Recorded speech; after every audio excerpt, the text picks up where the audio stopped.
Salve galera, como é que vocês estão? Tudo bem? Bom, hoje eu tô aqui para falar um pouquinho sobre a sequência do Santos no Campeonato Brasileiro e olha, uma sequencinha que dá para mudar o patamar do Santos nesse campeonato. Uma sequência que, se você for olhar para o primeiro turno, era difícil, mas com as trocas de mando que teve nesse turno, obviamente, ficou bem apetitosa aí para o Santos poder deslanchar com o Vojvoda para um outro patamar nesse campeonato. Não sei se é suficiente para se colocar numa disputa de Libertadores, mas com certeza para se livrar completamente da chance de ter que, no final da competição, brigar para não cair. Vamos dar uma olhada aqui nessa sequencinha, porque, olha, eu calculo aqui que pelo menos uns 10 pontos dá para fazer. E sendo bem conservador, tá? Vamos lá. Deixa eu compartilhar a tela com vocês aqui da tabela. O Santos enfrenta no domingo o Red Bull Bragantino fora de casa. Jogo difícil. O time do Red Bull Bragantino é mais bem treinado que o Santos há mais tempo. Jogar lá nunca é fácil. O Santos nunca se deu tão bem jogando na casa do Bragantino. Então, não sei, é um jogo que de repente dá para pensar num empate. Acho que seria um bom resultado aqui. Mas vamos colocar, sendo bem conservador, que o Santos eventualmente perca esse jogo, tá? Aliás, se está curtindo o vídeo, já deixa o seu like aqui, se inscreva no canal, é muito importante para mim. Mas vamos imaginar que o Santos perca esse jogo, então aqui o Santos no primeiro jogo faça 0 pontos. Então o Santos não fez nenhum ponto. Na sequência, o Santos enfrenta o seu eterno freguês na Vila Belmiro, que é o Grêmio. Acho que o Grêmio tem uma vitória na Vila Belmiro em toda a história, que é aquela em cima do Sampaoli com o Renato Gaúcho, 3-0. Se eu não me engano é isso, tá? Posso estar enganado, mas assim, o Grêmio é um freguesaço do Santos na Vila Belmiro. Até no ano do rebaixamento o Santos conseguiu ganhar do Grêmio na Vila Belmiro. Teve ano que se salvou, né, ganhando do Grêmio na Vila Belmiro, aquele dia do gol do Palha, vocês vão lembrar, dia que o Filipão foi demitido. Então o Santos tem um histórico bastante positivo e é o Grêmio do Mano Menezes, meu. Não dá pra pensar em perder ponto nessa rodada aqui. Portanto, 3 pontos em 2 jogos, sendo conservador. Aí o Santos vai enfrentar o Ceará no domingo, 8h30 da noite, no Castelão. Corinthians ganhou do Ceará lá. Sim, é um jogo difícil? É um jogo difícil. Mas é um jogo que dá aqui para pensar num empate ou numa vitória. Pensar no empate ou numa vitória. Vamos ser conservador? Vamos pensar no empate no Castelão contra o Ceará? Ah, jogo difícil, viagem longa, beleza. Então o Santos teria feito aqui 4 pontos em 3 jogos. Pois bem, aí o Santos tem o clássico contra o Corinthians na Vila Belmiro. Esse Corinthians aí, cada vez mais focado na Copa do Brasil e contando com uma série de desfalques, esse trabalho cretiníssimo do Dorival por lá, desculpa, na Vila Belmiro é pau no gato, é ganhar esse jogo, o Santos tem que fazer valer o seu mando e não tem discussão. É clássico, pode perder, pode empatar, pode. Mas, de novo, acho que o Santos tem total condição de fazer os 3 pontos aqui. Então eu calculei nenhum ponto contra o Bragantino, 3 pontos contra o Grêmio, 1 ponto contra o Ceará e 3 pontos contra o Corinthians. Então a gente está falando já de 7 pontos aqui. Aí o Santos encerra essa sequência de 5 jogos enfrentando de novo na Vila Belmiro o Vitória da Bahia. E aí aqui também não tem conversa.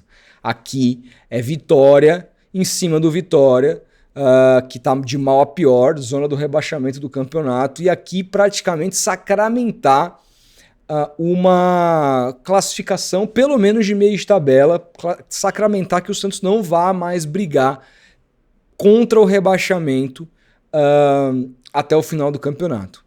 Fazendo aqui 10 pontos então em 5 jogos, uma média de 2 pontos por jogo, eu acho que é absolutamente plausível. Depois o Santos enfrenta o Botafogo fora de casa e aí de novo, né? A gente não sabe qual vai ser a situação do Botafogo, qual vai ser o nível de treinamento que o Botafogo vai ter alcançado com o Carletinho, né? O Ancelotinho lá, que venceu esse final de semana o Atlético Mineiro.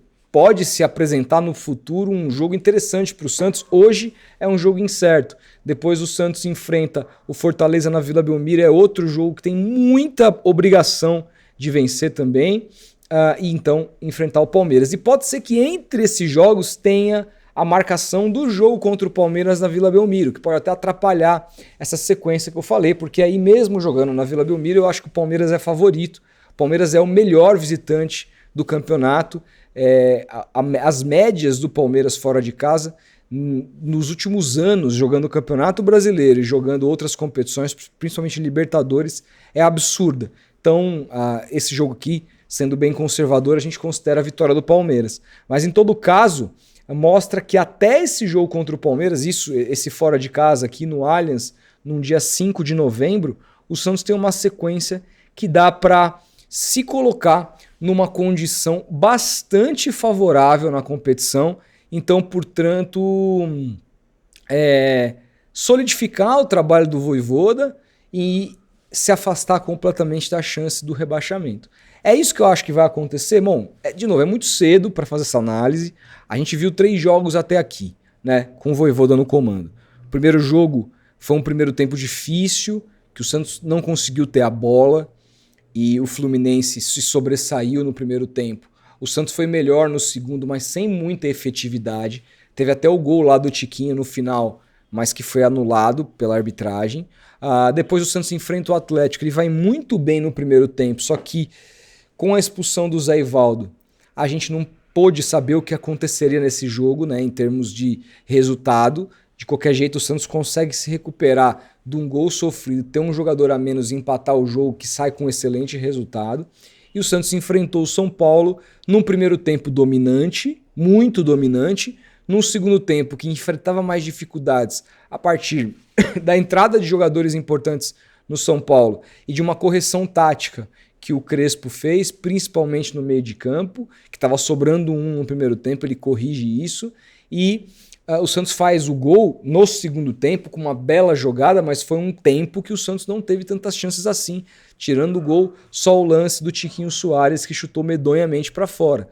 E o São Paulo pressionou o Santos até o final, embora também não tenha sido efetivo e o Santos tenha sido um time, pelo menos assim, assertivo na hora de se defender. Então, claro, tem essa questão, tem o fato de que o Santos vai enfrentar aí agora adversários que têm características completamente diferentes uns dos outros, mas é muito importante também que o Santos consiga se adaptar, que o Vojvoda consiga adaptar esse elenco para cada uma das adversidades. Estou muito curioso para o que vai acontecer, mas de novo, acho que o Santos tem condições totais de fazer bons resultados nessas partidas que estão por vir, e então cravar aqui uma possibilidade, pelo menos olhando minimamente possível, para não eventualmente brigar para uma Libertadores, para não brigar contra o rebaixamento. Libertadores é possível? Aí depende de um monte de combinação de resultado, depende do que os outros times que estão acima da tabela do Santos vão fazer, depende muito do número de vagas que vai sobrar a partir de quem vencer a Libertadores, quem vencer a Copa do Brasil, quem vencer Sul-Americana, porque vai se abrindo vagas. Eu acho, até agora, completamente loucura pensar, ainda que seja pré-Libertadores. Eu acho absolutamente impossível,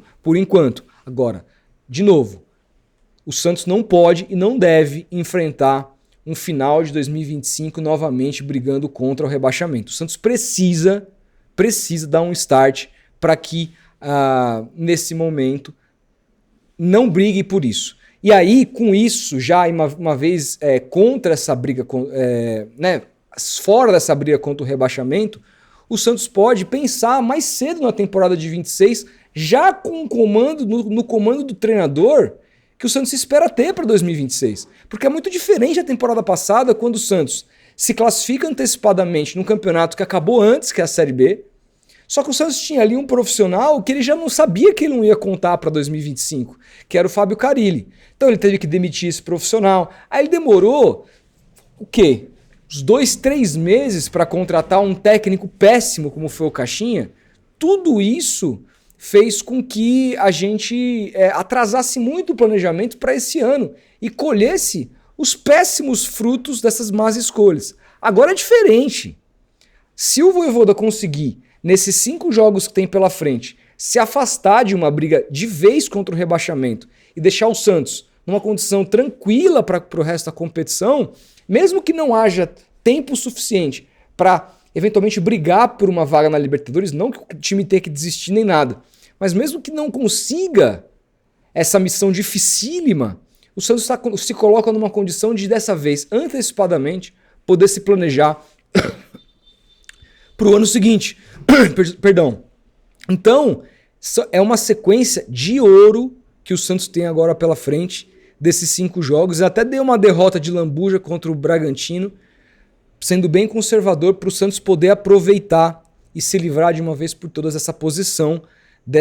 E o Santos, vamos combinar, já se afastou minimamente, né? São 4 pontos hoje que distanciam o Santos da zona do rebaixamento. Considerando também que nesse ano, comparado com 2023, me parece cada vez mais claro os times que vão cair. Acho muito pouco provável que o Z4 mude do que está aí, e esses 4 times tendem a pontuar muito menos do que foram os 4 times que pontuaram lá em 2023. A diferença aqui não é nem só sobre vai cair ou não vai, mas é sobre até quando lutar por isso. Se engacha uma sequência de derrota, ninguém fala mais disso. Muda o clima do CT, muda o clima do clube, muda tudo e aí começa a se pensar, olhar para frente. E de novo, se o time não for competente o suficiente para conseguir numa remontada épica e se classificar para um eventual Libertadores, que se classifique para uma Sul-Americana e já comece a se planejar para 2026, como deveria ter sido feito ano passado, e graças à incompetência homérica de hoje quem comanda o Santos foi incapaz de fazer. É o destino dando mais uma chance na mão desses profissionais, ou melhor, desses dirigentes, que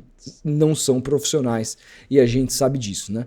Vamos esperar, vamos torcer, porque é uma excelente oportunidade para o Santos renascer e ter um ano um pouco mais tranquilo do que teve ao longo, pelo menos comparando com os últimos, exceção feita o ano passado, que o ano passado, né, na Série B, não conta. Mas é isso.